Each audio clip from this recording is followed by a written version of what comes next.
나경원 원내대표의 교섭단체 대표 연설을 놓고 여권이 폭발했습니다. 민주당은 긴급의총을 열었고 청와대도 이례적으로 사과를 요구하고 나섰는데요. 3월 초인데 국회는 다시 겨울로 가고 있습니다. 자, 사사건건 시작합니다.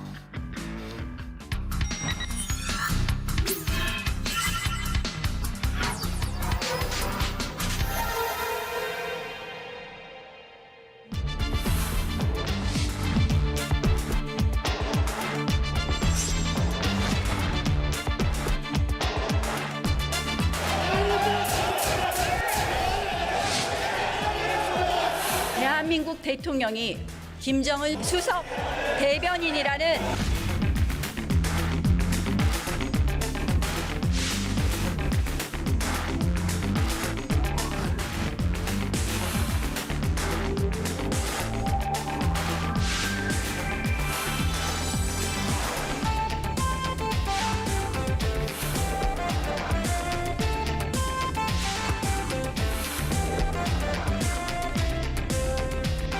위대한 국민 여러분, 자유한국당을 지켜봐 주십시오.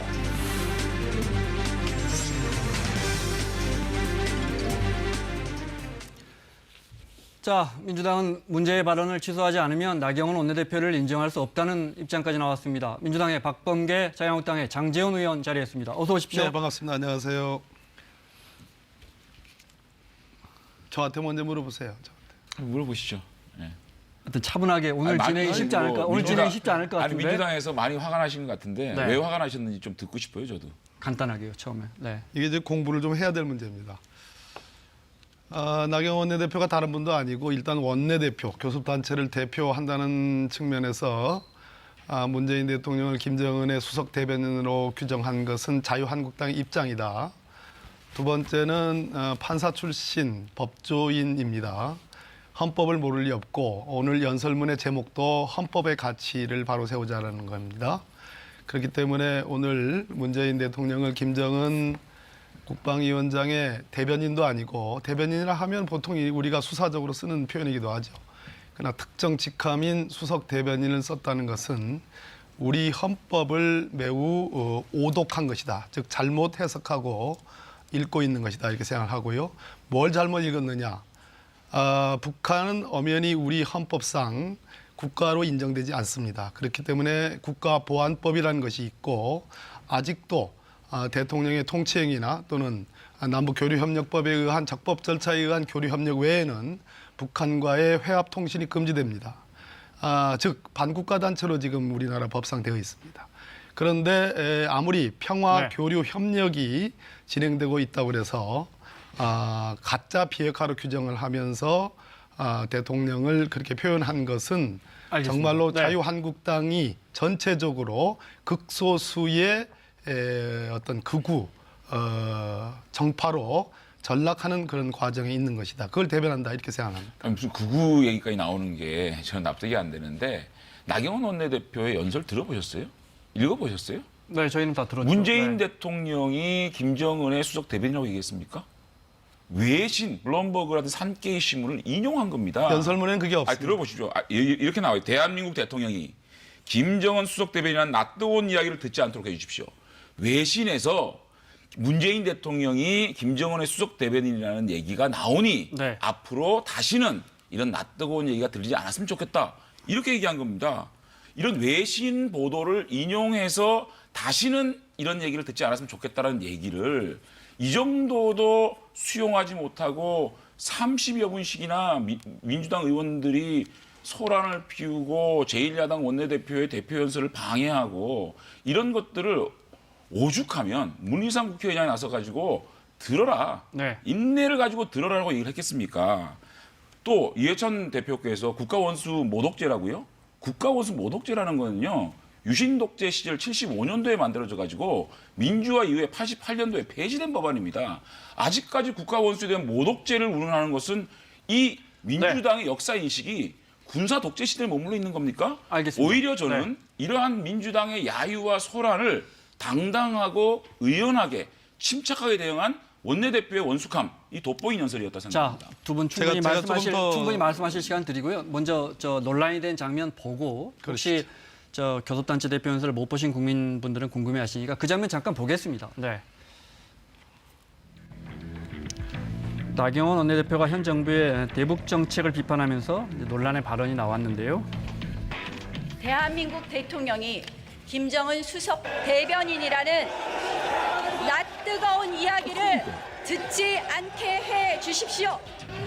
민주당 의원들의 항의가 여기서부터 시작됐는데요.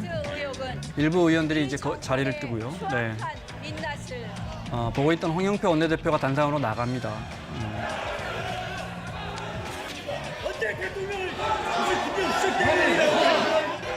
네. 실랑이가 거세졌고요. 네.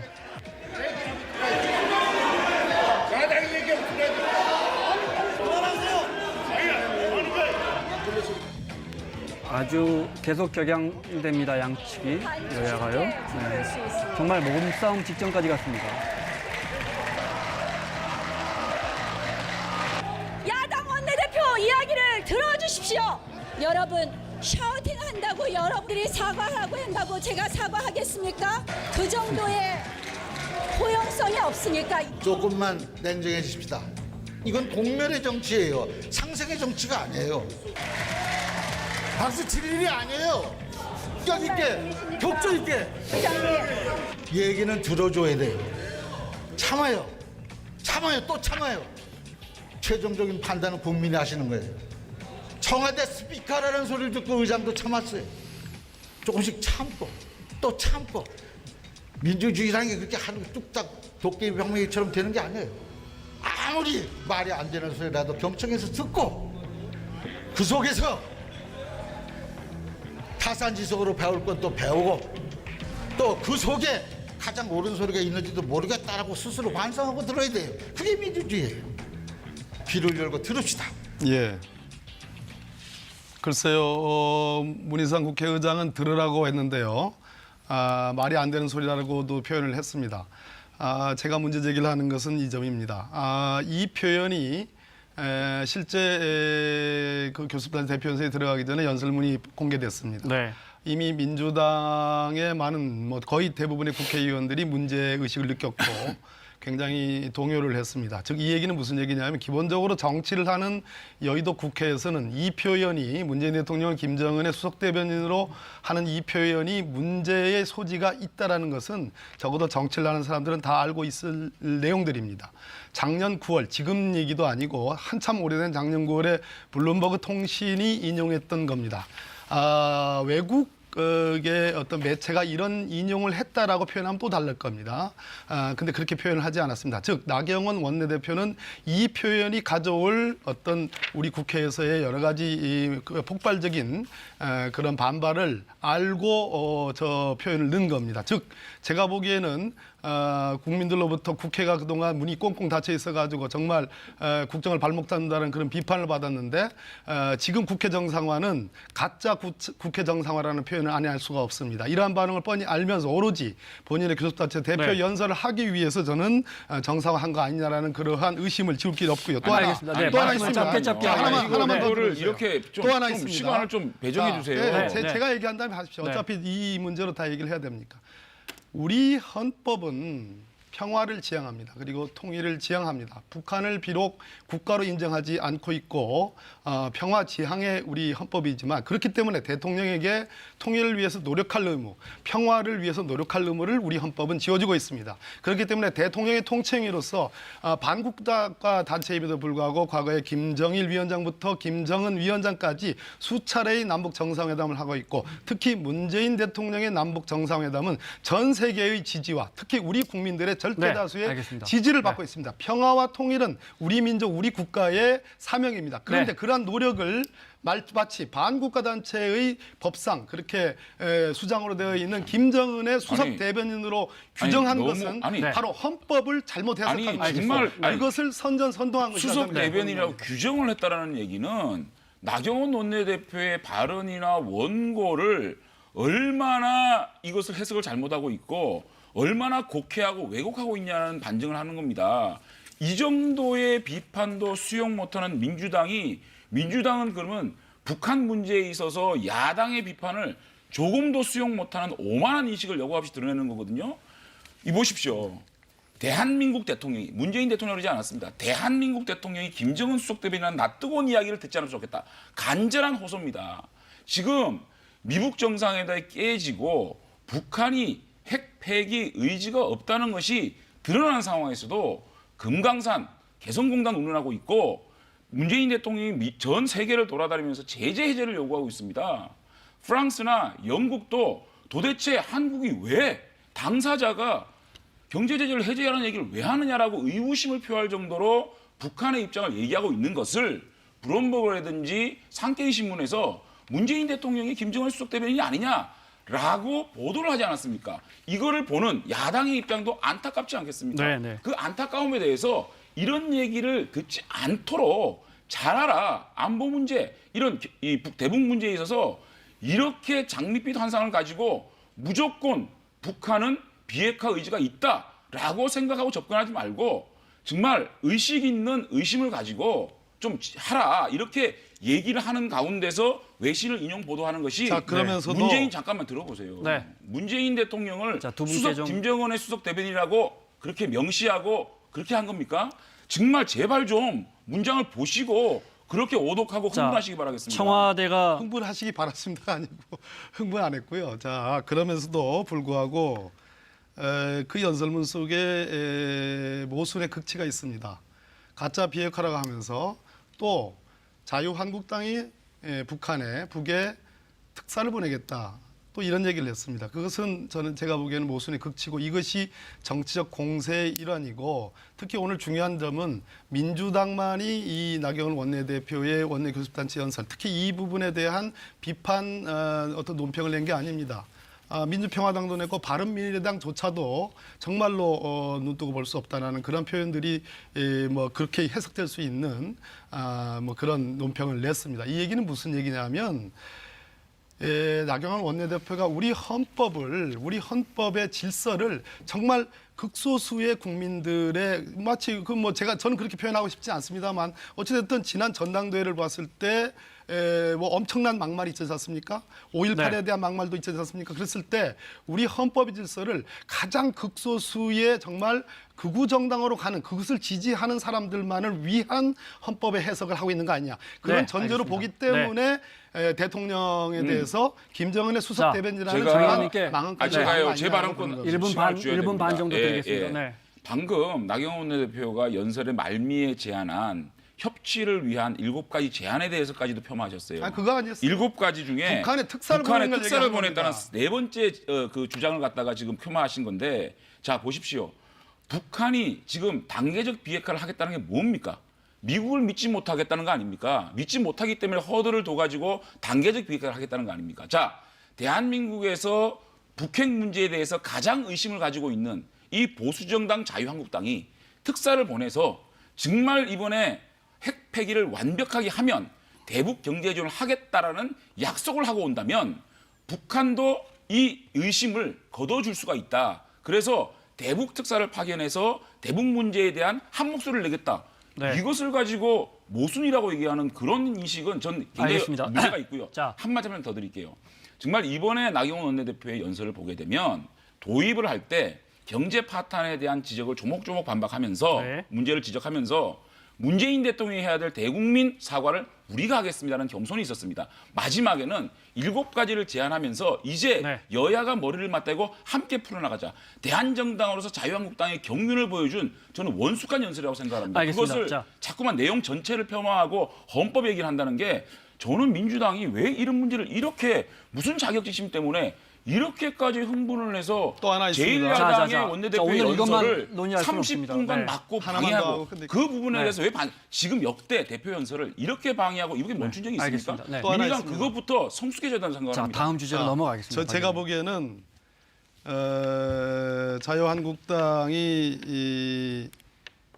오만해지고 있는 겁니다. 왜 그런 거 아니? 지금 민주당과의 그러한 대립각의 차원을 넘어서 아까 제가 바른미래당과 정의당 또 민주평화당의 반응까지도 얘기했습니다. 오로지 지금 30% 지지율을 찍었다고 그래가지고 30% 국민들을 위한 지금 오늘 선동을 하신 겁니다. 더더군다나 참으로 이것은 제가 민망하고 오히려 민주당의 반응을 봤으면 마지막 대목에서는 그 연설문상의 그 표현은 지울 수도 있었는데 지우지 않고 기다렸다는 듯이 표현했습니다. 뭐 정말로 국회에서 국민을 위해서 국가를 위해서 대승적으로 협조하겠다는 생각이 조금이라도 있었다면은 저는 대통령께서 지금 남방 외교를 통해서 국내를 지금 비우고 있는 상황에서 어떻게 정말 뭐 이런 표현도 쓰기 뭐 합니다만 어떻게 그렇게 할 수가 있는가 그런 네. 점에서 저는 네. 이것은 정말 아니요. 문제도 보통급 문제가 아니다 이렇게 민주당이 제1야당 원내대표의 연설 당연히 야당으로서는 지적하고 비판하고 안보 문제, 경제 문제는 대한민국 근간을 축입니다. 이 부분에서 비판은 당연히 있는 거거든요. 그런 것들을 경청할 자세가 안 돼 있는 민주당의 오만이라고 보는 겁니다. 오죽하면 문희상 국회의장이 인내하고 들으라는 말씀을 하시겠습니까? 그다음에 바미당하고 정의당하고 민평당 얘기하는데요. 이미 패스트트랙으로 연합하고 있습니다. 민주당이요 정말 선거법이라는 담역적 미끼를 이 힘없는 야3당에 내밀고 지금 합치고 있는 거 아닙니까? 알겠습니다. 그래서 자, 저희 정당을 네. 갖다가 지금 비판하는 건데 그 외에 개의치 않습니다. 정말로 민주당은 성숙한 집권 여당의 책임 있는 정당이라면 야당의 어떠한 비판이라도 그 당시에 경청할 줄 아는 성숙함 저는 그것이 절실한 민주당의 현주소라고 생각합니다. 하나만 더 그만하겠습니다. 다음 주제로 넘어가겠습니다. 김원장 앵커님 하나만 더. 탐욕적 미끼라고 그랬는데 그것은 민평당과 바른미래당과 정의당에 대한 모욕입니다. 그렇게 모욕하시면 안 돼요. 네, 그럼 그 정당들은 알겠습니다. 이성이 자, 없는 정당입니까? 그럼 얘기하죠. 탐욕적 미끼를 덥석 받아 안을 지나치게 그러한 가야 정당이라고 됩니다. 하는 잘못이라고 당연히 생각하고요. 저는 탐욕적 바라는 미끼라는 토론은 아닌 것 말을 같아요. 탐욕적 네. 미끼라는 또 말을 하나만 더. 저는 정치개혁TV의 간사로서 이 협상을 주도했던 사람입니다. 하나만 이 더 선거법 하겠습니다. 문제를 가지고 야3당이 저렇게 단결하고 민주당이 자기네들이 꼭 해야 될 자, 그러한 법안들을 네. 패스트트랙을 태우기 위한 그 전략을 그 이야기 하겠습니다. 잠깐만요. 자, 야합을 네. 정치개혁으로 포장하고 있는 것이고요. 민주당이 야당 시절 박근혜 대통령 보고 귀태라 그랬습니다. 이명박 대통령이 명박방명이라 그랬어요. 그러한 저주의 단어들을 쓴 게 민주당입니다. 그 얘기 나올 줄 알았습니다. 지금 네. 자, 외신의 잠깐만요. 제가 외신의 자, 그만 보도를 마치고 인용한 끝내. 예. 야당 원내대표의 발언을 가지고 이렇게 문제 삼는 이렇게 네, 옹졸한 의원님. 민주당이 집권 여당입니까? 자, 그만하겠습니다. 과거 민주당의 의원들이 짧게요. 지난 정부 네. 때 했던 문제의 발언을 비유합디다. 그런데 민주당의 원내대표와 당대표 교섭단체 대표 연설에서 이런 표현이 있었습니까? 제가 반문합니다. 자, 이렇게 하겠습니다. 자, 의원 이렇게 일반으로 그렇게 의원 일반으로 그렇게 확대하지 이게 말고. 원내대표 연설이거든 네. 안 되고 얘기하는데 최고위원회에서 나온 얘기고요. 네. 당의 대변인의 논평이었습니다. 자, 그것이 당 대변인 논평이 의원님. 당 대표의 생각 아닙니까? 원내대표 자, 생각 국민들이 아닙니까? 보고 계시니까요. 그것을 딱 잘라가지고 야, 제가 원내대표 오늘- 대표 연설은 안 되고 오늘 문희상 대변인 논평에서 국회의장의 되고 어려움을 그렇게 알겠네요, 얘기하는 제가. 거는 도저히 납득이 안 됩니다. 민주당도 네, 의원님. 정말 야당의 비판에 대해서 경청할 수 있는 그런 마인드 여기까지 하겠습니다. 마음을 지금 가져야 말씀하신 됩니다. 선거구제 개편 관련해서 오늘 해프닝으로 여야 협의가 더 어려워져 보이는데 사실은 그전에도 어려웠습니다. 선거구제 개편 관련해서 특히 비례대표를 어떤 방식으로 어떻게 늘릴 것이냐 협의하고 있는 과정에서 아시다시피 자유한국당이 비례대표를 아예 없애자, 의원 정적수도 줄이자 이런 안을 내놨는데 잠깐 보겠습니다. 민주당은 권역별 비례대표제를 주장해 왔습니다. 지역주의를 해결하고 대표성과 비례성을 강화하자는 것입니다. 자유한국당은 국회의원 숫자를 270명으로 10% 줄이고 비례대표제를 완전히 폐지하겠습니다. 비례대표제는 개파 보수 간의 밀실 공천과 밥그릇 나눠 먹기로 전락하기 일쑤입니다. 과감한 개혁을 통해 한국 정치의 물줄기를 바꿉시다. 패스트 트랙은 사상 초유의 입법 쿠데타, 헌정 파괴입니다. 자, 간단하게 한 두어 가지만 여쭤보겠습니다. 비례대표 의원은 왜 없애야 합니까? 자, 이거는요. 저희들이 작년에 한 5당 원내대표 합의문을 근거해서 선택을 요구하는 겁니다. 무슨 말이냐면 연동형 비례대표를 하기 위해서는 내각제를 받아라는 겁니다. 대통령 중심제를 유지하겠다고 하면 대통령 중심제의 교과서적인 선거법인 의회 구성인 지금의 소선거를 유지하자. 그래서 현행법인데 현행법을 개혁을 하자니 국민적 요구를 수용하는 것이 개혁 아니냐. 네. 그렇다면 국회의원을 줄이는 10%를 줄여서 270석으로 하고 우리 국민들은 정당에서 국회의원을 만드는 것보다 내 손으로 국회의원을 만드는 국회의원을 좋아하기 때문에 비례대표를 폐지하고 지역구를 조정해서 국회의원 수를 10%로 줄이는 두 개 중에 네. 양자택일을 하라는 겁니다. 5당 원내대표의 합의문에는 연동형 비례대표제와 동시에 권력구조 문제를 논의하자고 했습니다. 우리가 정치개혁을 통해서 연동형 전 세계적으로 수용 가능한 연동형 문제는 다 얘기를 했습니다. 이제는 그걸 어떻게 선택하느냐 문제가 나왔거든요. 그러면 권력구조 문제에 대해서 논의할 수 있는 물꼬를 틀라. 그렇지 않으면 대통령제를 유지하겠다는 생각뿐이 아니니까 대통령을 유지하는 과정에서 국회의원 선거는 현행이 맞다. 현행 네. 중에서도 국회의원을 줄이는 게 맞다. 이런 선택을 얘기하는 자, 겁니다. 알겠습니다. 뭐 정개특위 간사시니까 아마 당사자 본인일 겁니다. 충분히 이해는 돼요. 자, 지금 소수 정당들이 얘기하는 연동형 비례대표제가 제1당, 2당 민주당과 자유한국당에 손해를 끼치는 건 사실입니다. 그렇기 때문에 쌍수를 들어 환영할 수는 없는 현실이라는 것은 인정을 합니다. 그러나 지금 두 가지 점. 연동형 비례대표제가 대통령제와 친할 수 없다라는 것은 잘못된 그 인식에 기초하는 거고요. 네. 전 세계적으로 미국을 제외하고는 순수 대통령제를 취하는 나라는 없습니다. 우리나라도 순수 대통령제 국가가 아닙니다. 그렇기 때문에 우리나라도 비례대표제가 있어 왔고 중앙선거관리위원회도 권역별 비례대표제라는 것을 제시를 한 바 있고 네. 민주당의 원래 의견이었습니다. 그런 측면에서 얼마든지 협상 가능합니다. 문제는 역시 나경원 원내대표가 연동형 비례대표제뿐만 아니라 현행법상 시행되고 있는 비례대표제를 폐지하자고 그랬습니다. 완전 폐지. 이 얘기는 완전히 민주당은 물론이고 다른 소수정당, 민평당, 바른미래당, 정의당 모든 당과의 일체의 협상과 논의를 하지 않고 오로지 나홀로 독선적으로 지금 오만하게 가겠다라는 선언이거든요. 그것은 국회를 문을 닫아야 된다는 얘기입니다. 그런 측면에서 저는 말이 안 된다고 생각하고 충분히 얘기할 소지가 있습니다. 변형된 형태의 연동형 비례대표제. 아니 그것이 아니라도 조금이라도 소수 야당들을 설득해가면서 평등성과 비례성을 강화하는 것은 우리 헌법재판소의 네. 오래된 지향이고 국민들이 동의하는 겁니다. 자, 아니, 근데요, 잠깐 요거는 좀 제가 구도를 보면 장 의원님. 아니 제가 요거는 좀 보면, 제가 네. 반론을 좀 해야 되는 게 자 연동형 비례대표제를 그러니까 이 논의를 하면서 권력구조 문제를 동시에 논의하기로 했지 않습니까? 그러면 저희들이 권력구조 문제에 대한 논의를 하자라고 하는 데 대한 화답이 민주당에서 있어야 됩니다. 야3당도 그럼 이쯤 되면 권력구조 문제에 대한 논의를 하자라고 해야 되는데 오로지 선거구제 개편만 하자는 거 아닙니까? 자, 그거 하나 있고요. 두 번째, 연동형 비례대표를 하자는 가장 큰 목적이 뭡니까? 사표를 막자. 국민들이 주는 만큼 권력을 네. 갖자는 거 아닙니까? 비례성이죠. 그런데 그렇죠. 비례성이죠. 그러면 대한민국에서 가장 큰 권력이 어디 권력입니까? 대통령입니다. 대통령 선거에서만큼 사표가 많은 게 있습니까?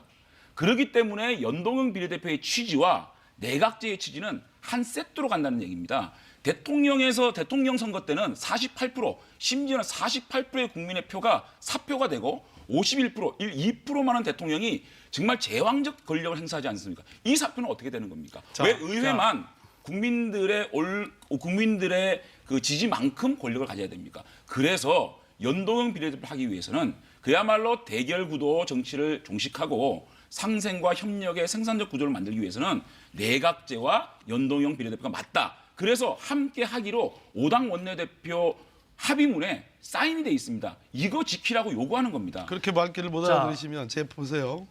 그렇게 따진다면 대통령 선출을 하는 데 있어서 사표를 얘기하는 것은 참 헌법적으로 왜요? 가장 큰 권력 아닙니까? 아니 처음 듣는 얘기입니다. 무슨 얘기냐면 그 얘기는 마치 사표를 방지하기 위해서 대통령제 국가에서 대통령 직선제를 하면은 단 한 표라도 대통령 그 1등이 나오면 그분이 대통령이 되는 겁니다. 그렇죠. 그렇다고 해서 제2 대통령 아니죠. 제3 들어보세요. 아니죠. 그거는 들어보십시오. 그래서 아니, 대통령의 잠깐만 권력 들어보세요. 일부를 네. 의회로 마저 바꿔야 들어보세요. 된다는 얘기를 하는 겁니다. 그렇다고 해서 제2 대통령, 제3 대통령, 제4 대통령을 만들 수는 없는 거예요. 그거는 자, 두 논리적 번째. 비약이죠. 자, 들어보세요. 사표가 많기 때문에 그 사표만큼 대통령의 권력을 어느 정도 제어해서 의회로 대통령의 권력을 가져오자. 권력 분점을 자. 해야 된다. 그래야 연동형 비례대표를 하는 이유가 있지 않느냐라고 지적하는 겁니다. 자, 들어보세요. 그렇다면 과거에 우리가 지난 지방선거 때 대통령제를 포함해서 권력구조를 포함해서 지방분권과 여러 가지 국민의 기본권을 포함한 개헌을 얘기할 때는 반대했었습니다. 말씀하세요. 그러니까 지금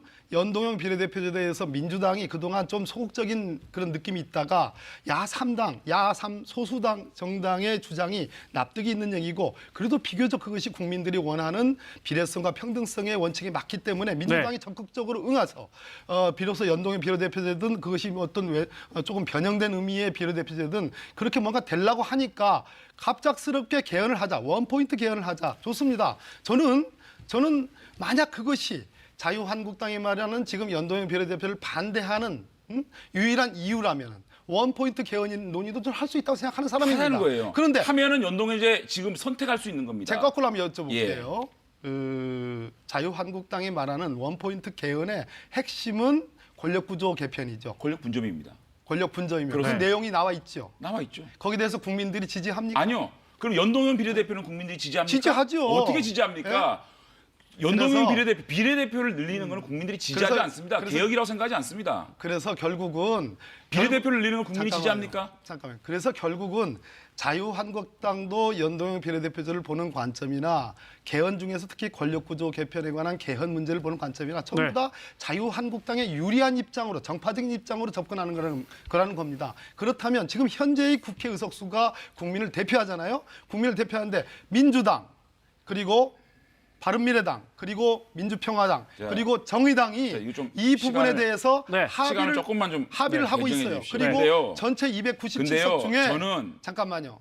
네. 전체 297석 중에 100 시간이 없어서 거의 대부분이 그렇습니다. 네. 이 사당이 갖고 자, 있습니다. 알겠습니다. 자, 그렇다면 저는요, 네, 장 의원님 말씀 듣겠습니다. 저는요, 민주당이 선거구제 개편을 가지고 패스트트랙까지 간다? 저는 심각한 정략이 숨어 있다고 봅니다. 대통령이 바라는, 민주당이 바라는 네. 10개의 법안을 패스트로 태우기 위해서 선거제도를 이용하고 있는 겁니다. 미끼로 주고 있는 거예요. 그다음에 야3당은 자신들이 차기 총선에 생존을 하기 위해서 연동형 비례대표에 목숨을 걸고 있지 않겠습니까? 이런 네. 야합을 통해서 이 야합을 정치개혁으로 포장을 해서 패스트로 태우는 거거든요. 세상에 선거라는 게임의 룰을 가지고 숫자로 밀어붙여가지고 제1야당을 논의해서 배제하고 그 룰을 통해서 총선을 치르자고요? 이런 오만한 방상이 어디 있습니까? 네, 자, 시간 마무리를 해야 예를 합니다. 들어서 네. 저 국정원법이라든지 공수처법이라든지 이런 자신들이 하고자 하는 법안이 없다 그래도 패스트트랙 태우겠습니까? 자, 그런 정략을 쉬어가는 이런 의미에서라도 야합을 이정미 제발 정치개혁으로 정의당- 포장하는 그런 모습은 네, 보이면 안 알겠습니다. 됩니다. 쉬어가는 국민들만입니다, 의미에서 그건. 요거 듣고 마지막 마무리하시죠. 요거만 얘기하고 가겠습니다. 그러면 제가 간단하게 얘기하겠습니다. 왜 바른미래당조차도 그 지지를 못 얻습니까? 무슨 자유한국당이? 바른미래당 지지를 얘기하시는 자, 겁니까? 바른미래당은 지금 20대, 21대 총선에 생존이 걸려 있는 문제입니다. 아니죠. 그렇게 일방적으로 얘기할 게 아니죠. 생존이란 문제는 자, 국회의원이나 국회 정당에서는 지금 얘기한 지극히 연동형 당연한 비례대표제로 겁니다. 시뮬레이션을 그렇다고 하면요. 20대 총선 시뮬레이션 그렇다고 하면 자유한국당이 국민의당, 바른미래당이요. 80석을 가져갑니다. 그렇다고 그런 자유한국당이- 시뮬레이션이 있기 때문에 국민의당이, 바른미래당이나 정의당이 자유한국당은 하는 생존을 겁니다. 걱정 안 해요? 자, 여기까지 그렇다면 하겠습니다. 권력구조 그래서 문제에 대해서 개선을 안 하겠다면 왜 5당 원내대표 합의문에 도장을 찍었습니까? 권력구조 개편 논의하면 제가 보기에는 연동형 비례대표 하자는 겁니다. 제가 네, 보기에는 자. 결국은 자유한국당도 살아남기 위해서 지금 얘기하는 거예요. 뭘 살아남습니까? 또 하나 마지막. 알겠습니다. 자, 마무리 질문 드리겠습니다. 그러한 개혁법안, 공수처법이라든지 검경수사권 조장부, 자치법, 경찰제 등등의 개혁적 법안을 오죽했으면 패스트트랙으로 그거를 개혁법안으로 얘기하는 논의하겠습니까? 민주당 입장입니다. 예? 그거를 오늘 왜 사사건건 개혁법안이라고 그렇게 얘기합니까? 반대를 하고 무슨 국민의 사사건건을 85%가 지지하는 공천을 왜 네, 반대합니까? 그러면 지금 대통령 그럼 그거 지지율이 찬성해가지고 대통령의 분리를 하면 되는 거 국정평가가 아니에요? 부정이 자, 높아지면 자, 어떻게 의원님. 생각하십니까? 자, 장 의원님. 데스크로스가 난 거에 답답해요. 대해서 박 의원님. 심각하게 자, 생각해 진행하겠습니다. 보십시오. 자, 저 마지막에 저희 프로그램을 두 번이나 언급해 주셔서 고맙습니다. 자, 마지막 질문 드리겠습니다. 패스트트랙 가는 겁니까? 오죽했으면 개혁 법안을 패스트트랙을 태우는 생각을 하겠습니까? 네. 아니, 저 그리고- 명분은 충분히 말씀해 주셨으니까 네네. 갑니까 안 갑니까? 아니 가도록 노력을 하는 아니 것이 저희 당의 오죽하면이라는 입장입니다. 말씀하는 것 속에서 예. 선거법을 통해서 자신들이 원하는 법안을 태우겠다는 그 의도를 그대로 드러내신 거예요. 그렇게 30%만을 만약에 위한 이러한 정치를 하지 선거라는 마세요. 게임의 예. 룰을 이렇게 일방적으로 수로 밀어붙인다? 과연 이것이 정치개혁입니까? 가슴에 손을 얹고 물어보세요. 아니, 만약에 선거라는 패스트트랙 룰을 하면- 갖다가 자기 멋대로 하겠다는 게 이게 정치개혁입니까? 자. 정말 이거는 포장입니다. 아니, 만약에 패스트트랙 가면 진짜 노원이 사퇴합니다. 여기까지 듣겠습니다. 민주당의 의원직 사퇴 박범계- 불가능합니다. 우리가 동의 안 해주는데 어디 의원직 사퇴를 합니까? 네, 저 의원직 사퇴도 가능한 얘기를 해야죠. 국회를 통과해야 불가능한 얘기를 가지고 왜 지금 불가능한 얘기입니까? 그러면 우리가 21대 총선을 민주당과 야3당이 야합한 선거의 룰로 총선을 치러야 됩니까? 장 의원님, 박 의원님, 자, 오늘은 워낙 민감한 주제고 또 오전에 교섭단체 대표연설에서 그런 일이 있어서 제가 가급적 개입 안 했는데 다음 주부터 이렇게 하시면 정말 어렵습니다. 뭐 저희들은 좀, 또 프로그램 일정도 생각해 주십시오. 다음 주부터는 또 네. 아주 그냥 잘 해주실 거죠? 글쎄요. 네, 웃으면서 마무리하겠습니다. 그래요. 박범계, 장재원 의원과 함께했습니다. 다음 주에 뵙겠습니다. 예, 네, 고맙습니다. 고맙습니다.